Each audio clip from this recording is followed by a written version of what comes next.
we're going to spend the first 20 minutes or so with Sheehan Walker.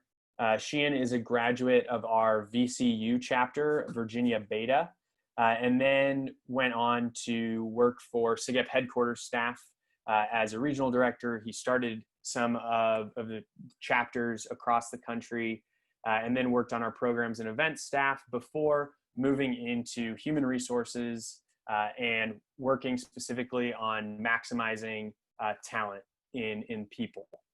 And Sheehan has done that for a number of years now and has moved his talents to PwC, PricewaterhouseCoopers, which is one of the big four accounting and consulting firms. It is also leading the big four and many of the largest corporations in the world on issues of diversity and inclusion. Sheehan himself is very passionate about helping PwC as well as SigEp have similar conversations about diversity and inclusion. Sheehan led with a few other brothers a national conversation entitled Our Lives Matter, Being Black in SigEp, that was viewed by thousands of brothers and really helped us start a national conversation about race in the fraternity, and has now taken on the position of co-chair of SigEp's National Diversity, Equity, and Inclusion Committee, which will be a standing committee working on how SigEp can do more for our diversity and inclusion efforts. So Sheehan's going to take some time to speak with you guys. As he's speaking, think about questions that you might have for Sheehan based on his work, his experience, and the things that he talks about. Throw those in the chat as you have them. We'll take some time at the end to do a quick Q&A with Sheehan.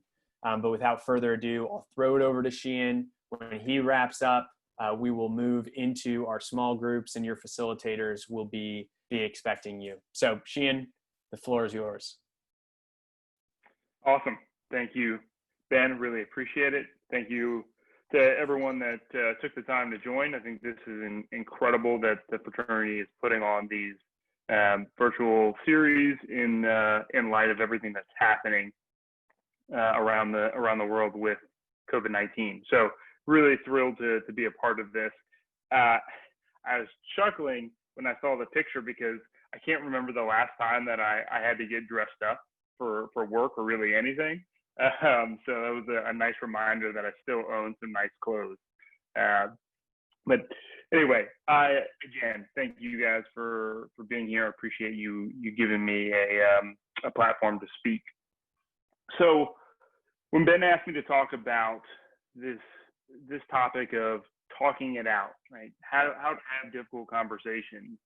The first thing that I thought about was, well, instead of talking about a lot of theory, it would be good to tell a story.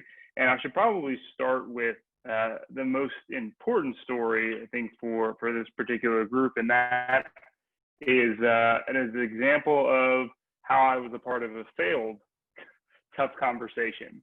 As one of my favorite movie quotes from the Mighty Ducks says, you learn a whole lot more from losing than you do winning.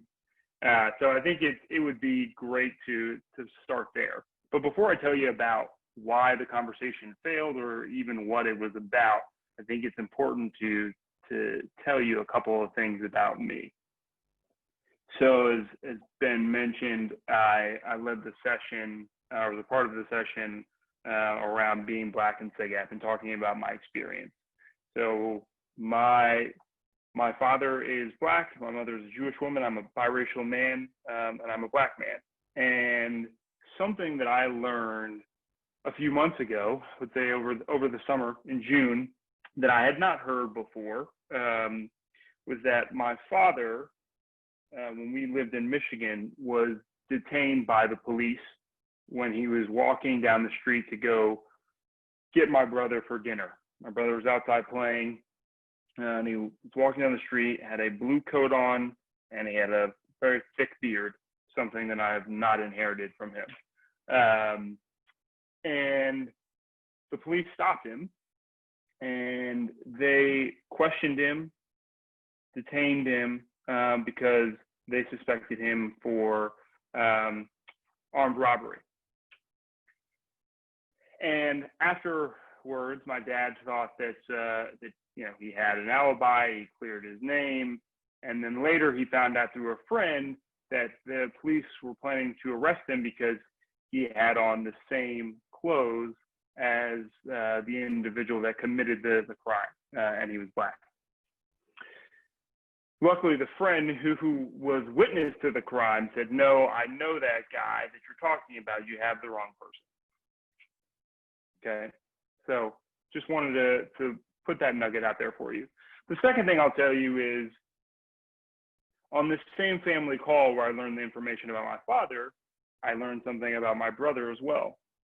And he was walking with his friends down the street to go grab some food, in the evening, hot summer evening in Richmond.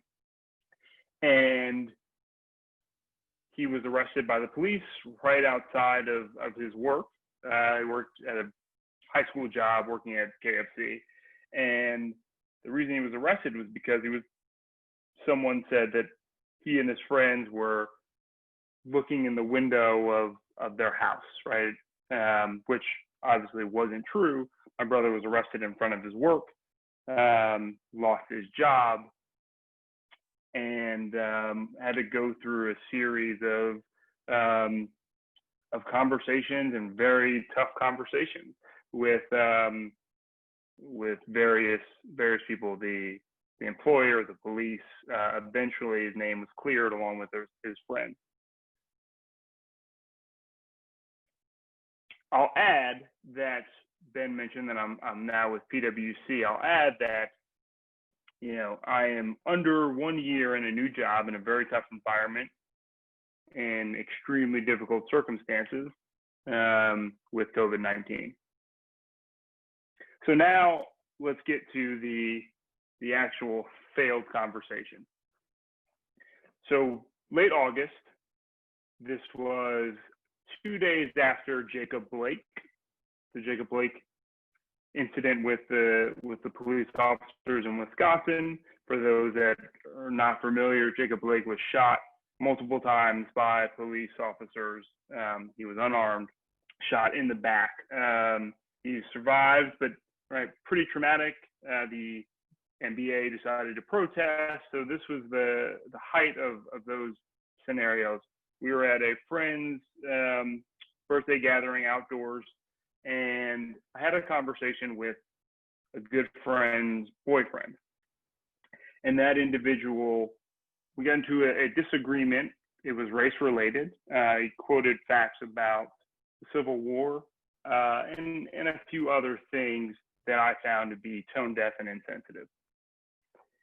That conversation escalated to the point where I raised my voice, yelled, and then eventually walked away and removed myself from the situation. So why do I tell you that story? And then why did I start with the facts that I did? Two reasons. One is anytime a conversation comes up that is personal, it is extremely difficult to navigate through your emotions coupled with the facts that are at play and someone else's point of view. All right, that's one piece.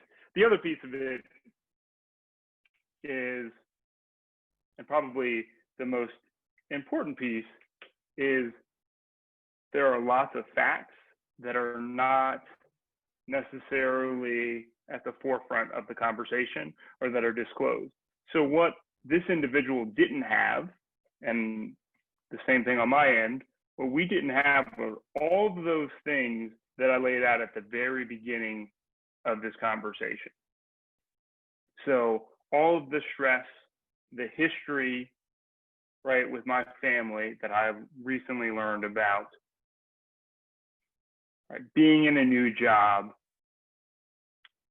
not really having a break from life, and being personally affected by what is happening all around me, right? And sometimes feeling helpless.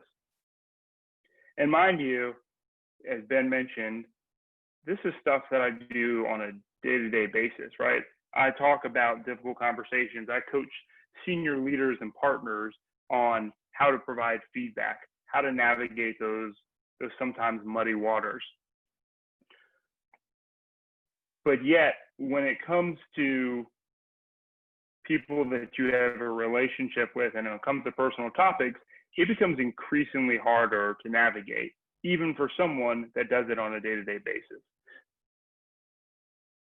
So I think what's really important about this is recognizing that A, this is extremely hard, and B, knowing that anytime that you walk into those conversations, there are going to be facts that you don't have that are probably really important to that conversation, and facts that you may never have that are really important to that conversation. I will finish with how it ended, but first I want to read something from one of the books that I've just finished, and it's Malcolm Gladwell's Talking with Strangers. Just a really quick excerpt. The thing we want to learn about a stranger is fragile. If we tread carelessly, it will crumble under our feet. And from that follows a second cautionary note. We need to accept that the search to understand a stranger has real limits. We will never know the whole truth.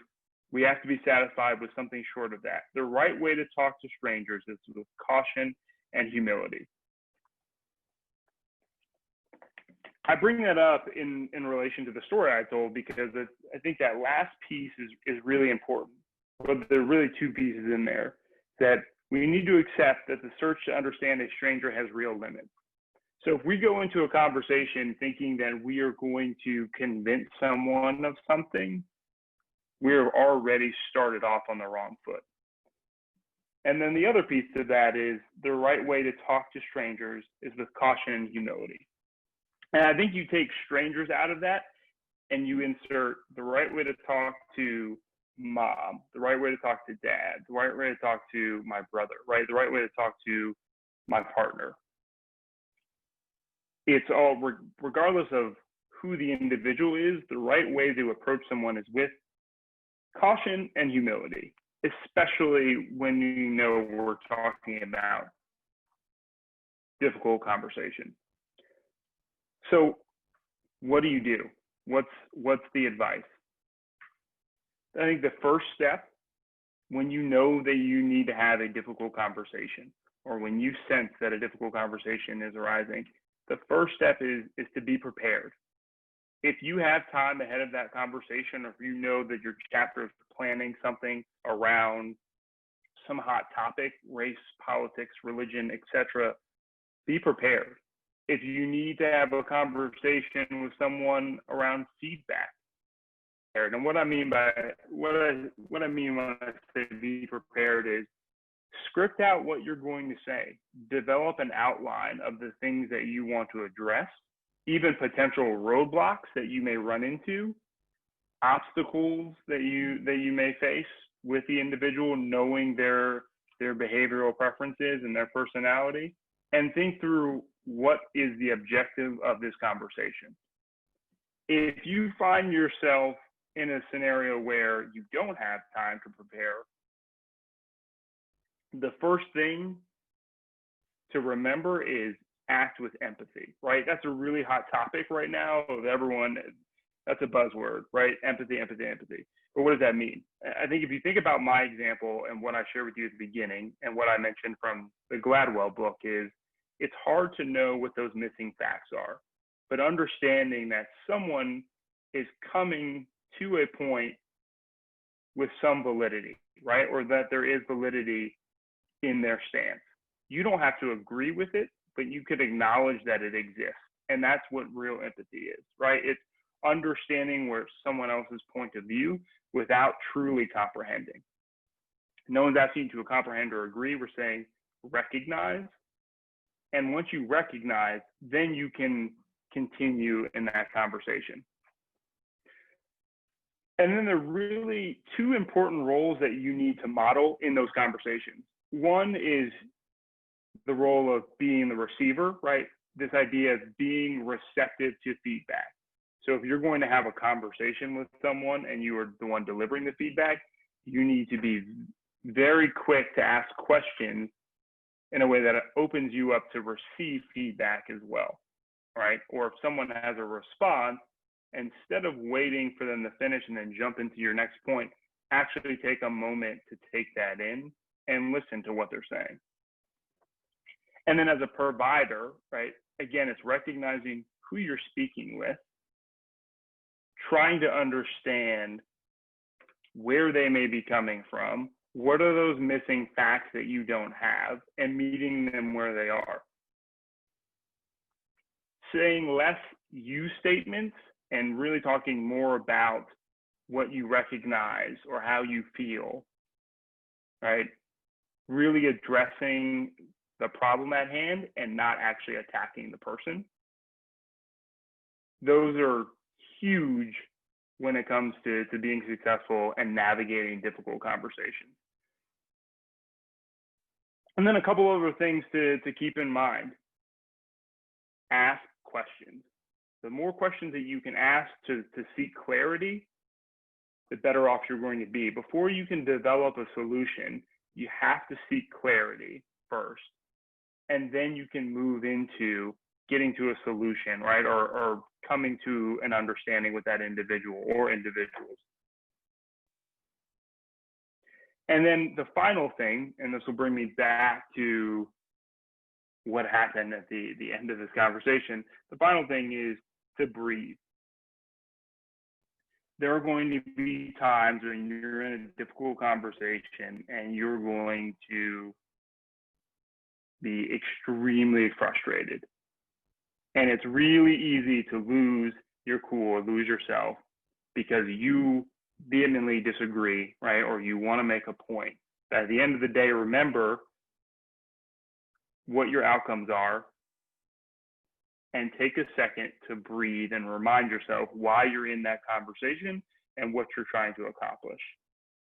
And always be comfortable with making a suggestion, a procedural suggestion. If it's starting to get hot, hey, I think we're both pretty passionate about this.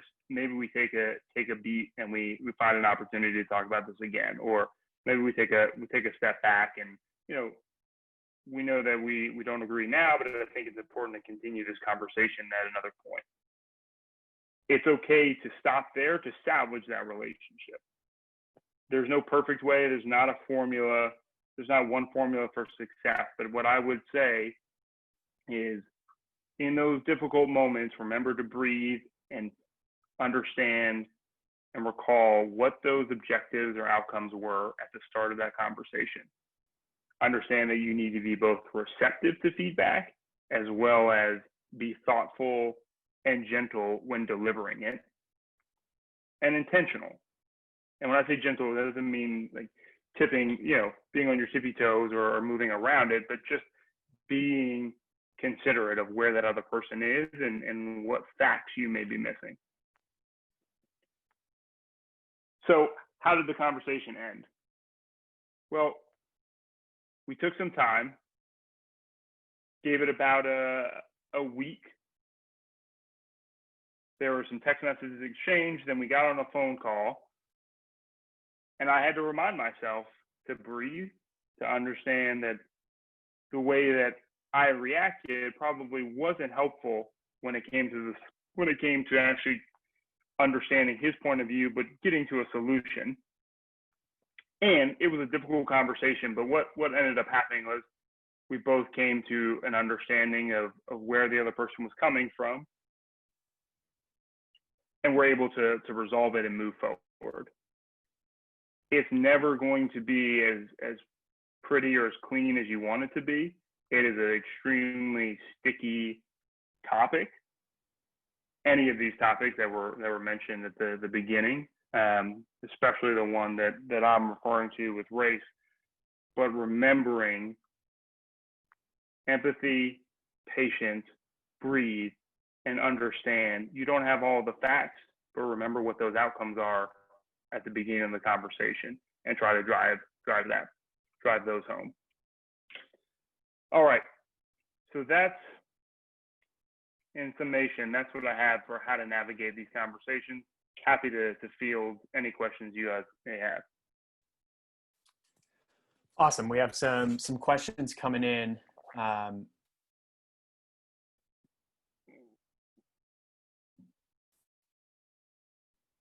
So how, let's take the one from the University of Washington. Andrew, he asks, as difficult topics come up in the world around us, how do we initiate those discussions? Particularly thinking about maybe things that we haven't ever had to talk about in our lives, or are very much current events that a lot is hot. What's your advice there?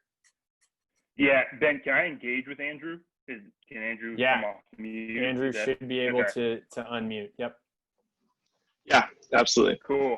So, yeah, Andrew, tell me a little bit more about the question. So when you're talking about engaging in those conversations, are you talking about with the larger chapter, with individuals? What's on your mind? A little bit of both. So at my chapter, so the University of Washington, there is not much open dialogue about difficult topics, especially things like racial injustice, men's mental health, all that sort of stuff. There's no open dialogue or real conversation about that sort of stuff, as well as the smaller conversations. When you want to talk to certain people about these topics, just to kind of clear the air and talk about what's going on in the world, you know? I just as like a member of the chapter, I found it's very hard to kind of get those topics going without some sort of big thing, sort of like igniting the conversation. So how do we go about starting those conversations without some big event to really ignite it? Like, how do we keep it as a good conversation without it being some like volatile thing? Yeah. Okay. That's helpful. And it's a great question. So I think there's a couple ways to do this. One, you can bring in, a speaker, right, who is somewhat of an expert on the topic, or you can use, it could be a documentary, a podcast, an article. You can use that as sort of as your center point for that forum, right? To create that forum and that conversation. I think it's much easier to talk about something that everyone has had an opportunity to view and digest first, and then come prepared to have a conversation. So I would say that would be my recommendation for how you start it. But before you even get into those conversations, the first thing you need to do is set ground rules, right? So, and those are the big topics that that we talk about all the time when we attend conferences like these or Carlson or other things. It's respect to speak. It's understand other people's perspectives, right? It's a long laundry list of things, but it's also understanding what are those triggers in your chapter and how do you set ground rules that will prevent that from arising. So I would say that's probably the best way to start when you think about the large group of, can you bring in an expert or can you introduce a topic using some medium that currently exists and let that guide your conversation. That would be my suggestion for the large group. For the small group, I think it's similar, but what I would say is when you're having that conversation, especially if it is impromptu, I think always use qualifiers as your crutch. And so what I mean by that is when you feel like you're about to dive into something difficult, my go-to trick is, hey, I want to talk to you about something. It's kind of I know it's kind of a hot topic. Like, you cool if we discuss, right? By introducing that, it then allows people to get into the mindset of, okay, Andrew wants to discuss something that clearly like is a bit sticky, but he's taking the time to respect that I may react a certain way. So it puts me in a mindset where my tension has been diffused a bit, and now I'm likely more open to it. And a lot of times you can say, hey, like, interesting point you made. Do you mind if I ask you a question? You know, and if I'm starting to, you know, trip up on my words or myself, like, please feel free to stop me. I think giving permission for people to have a way out, or to press pause and help, you know, redirect or recorrect. I think that's always helpful in those conversations as well. Does that answer your question? Does that help, Andrew? Yeah, that's perfect. Thank you so much. Yep. That'll be a great segue to our small group. But before that, we'll give one more question.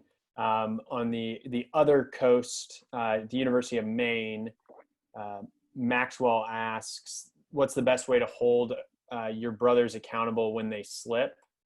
Maybe they make a racist or sexist joke. Is it better to wait later or call them out on the spot? Probably if you're in a chapter meeting or something. Yeah, that's a tough one. So the short answer is there's not a perfect way to do it, right? It is